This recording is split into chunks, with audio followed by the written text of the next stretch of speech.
ही में केंद्रीय वित्त मंत्री निर्मला सीतारमण द्वारा पेश किए गए करीब 53 लाख करोड़ रुपए के केंद्रीय बजट को लेकर देश भर में संवाद का दौर जारी है। इसी कड़ी में मंगलवार को केंद्रीय श्रम एवं रोजगार मंत्री और युवा मामले व खेल मंत्री मनसुख मांडविया ने भाजपा कार्यालय में मीडिया से चर्चा की।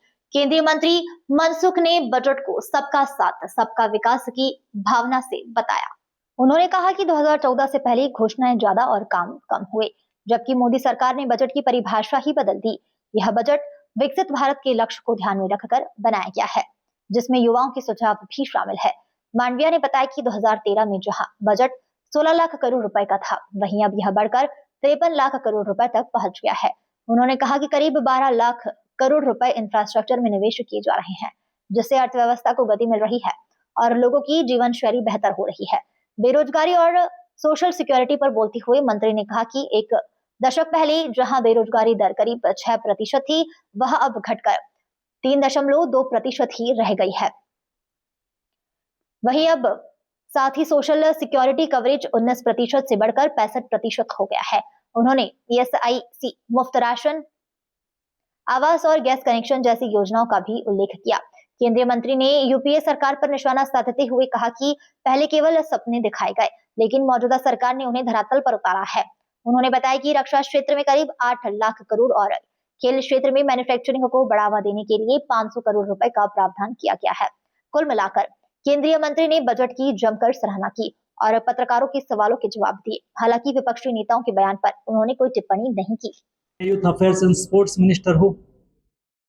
आप देखते होंगे अभी हमने 2030 का कॉमनवेल्थ गेम्स भी इंडिया में होगी और 2047 के लिए बीड करा है। 2047 ओलंपिक्स देश में आयोजित हो। दोस्तों, ये सब घटनाएं ऐसी होती है, विकसित भारत का इंडिकेटर है। कोई व्यक्ति बड़ा होता है, हमें पता लगता है कि कोई व्यक्ति पैसा कमाया, कैसे पता लगता है? तो व्यक्ति के घर में गाड़ी आ जाएगी, अच्छा बंगलो बना देंगे, खर्च करेंगे, तो आपके संज्ञान में आता है कि व्यक्ति थोड़ा बड़ा हुआ है। ये विकसित भारत की ओर आगे बढ़ रहा है, उसका एक इंडिकेशन होता है। हम ओलंपिक्स भी होस्ट करने के लिए तैयार है। इस दिशा में हमने बीड भी कर दिया है। लेकिन ये बीड तो करा, ओलंपिक्स देश में हो तब हमें दुनिया में 1 से 10 क्रम का स्पोर्टिंग नेशन के रूप में उभरना है। इसलिए हमें खेलो इंडिया मिशन लॉन्च करा है। खेलो इंडिया मिशन में देश में स्पोर्ट्स कल्चर बनाना, sports science, sports infrastructure, league culture, उसको बढ़ावा देने के लिए एक डिटेल आयोजन इस बजट में अनाउंसमेंट हुआ है। आज हम छोटा सा स्पोर्ट्स इक्विपमेंट सब भी इंपोर्टेड देश में बनता ही नहीं है। इस बजट में घोषणा करी है कि देश में स्पोर्ट्स गुड्स मैन्युफैक्चरिंग देश में ही बने और देश स्पोर्ट्स गुड मैन्युफैक्चरिंग का हब बने। उसके लिए भी इस बजट में प्रावधान करा गया और पहले ही साल में 500 करोड़ रुपया आवंटन भी कर दिया। उसके लिए एक अच्छी स्कीम बनाई जाएगी ताकि देश में ऐसी स्कीमों के द्वारा स्पोर्ट्स गुड्स मैन्युफैक्चरिंग इंडस्ट्रीज को सपोर्ट करा जाएगा ताकि देश स्पोर्ट्स गुड्स मैन्युफैक्चरिंग का हब बन सके। दोस्तों, ऐसे कई प्रावधान के द्वारा हमने हमारा 5 साल का विजन, 5 साल का प्लान को आयोजित करने की कोशिश करी है। देश में इंटीग्रेटेड टैलेंट डेवलपमेंट पाथवे और कोच का निर्माण। दोस्तों, जब हम देश का विकास की बात करते हैं तो देश तो सभी स्टेट से बनता है। स्टेट और सेंट्रल कभी अलग नहीं हो सकता और उसके बीच में सहयोग हो। तो भारत सरकार आयोजन पंच के द्वारा, आयोजन पंच की ग्रांट, जीएसटी की इनकम का शेयरिंग पर पॉपुलेशन जो करेगी, उसमें 26.21 मतलब 26 लाख करोड़ रुपया स्टेट को दिया जाएगा।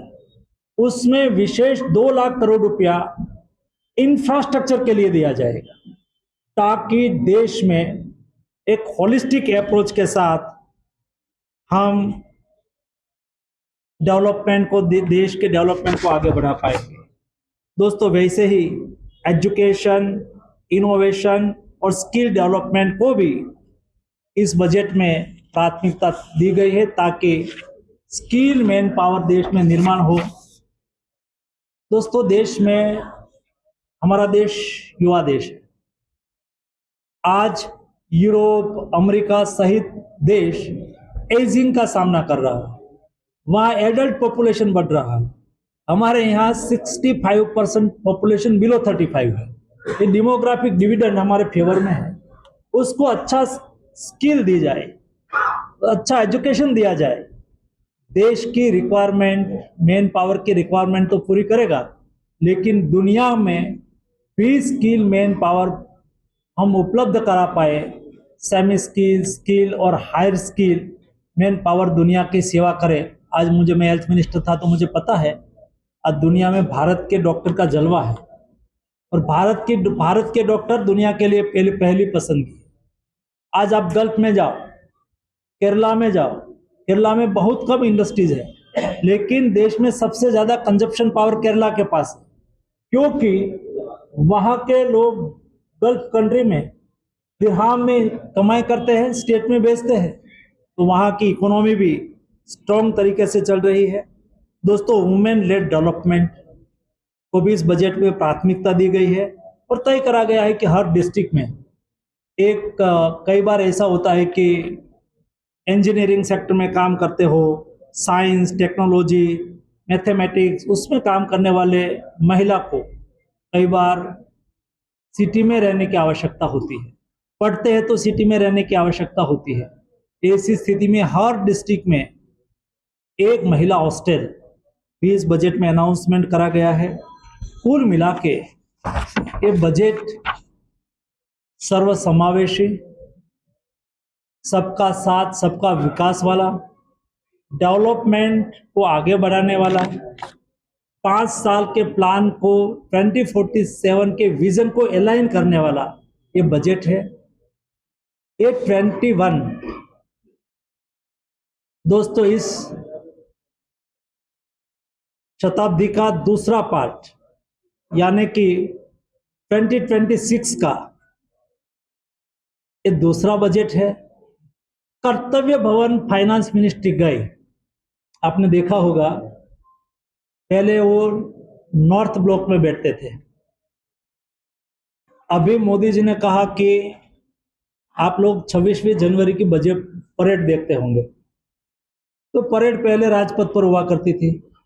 तो मोदी जी ने कहा कि ये देश में अभी कोई राजा नहीं है। राष्ट्रपति भवन में बैठने वाली हमारी राष्ट्रपति महोदया राष्ट्रपति भवन में बैठ के अपना कर्तव्य का निर्वहन कर रहे। ये जो राष्ट्रपति भवन से इंडिया गेट तक का जो पथ है उसको राजपथ से बदल के उसको कर्तव्य पथ कर दिया गया और एक कर्तव्य पथ के दोनों साइड में कर्तव्य भवन बनाया गया। एक कर्तव्य भवन हमारे कामगारों ने बनाया है, उसकी डिजाइन हमारे आर्किटेक्चर ने बनाई है, उसमें काम करने वाले और सहयोग करने वाले इंजीनियर हमारे भारतीय है।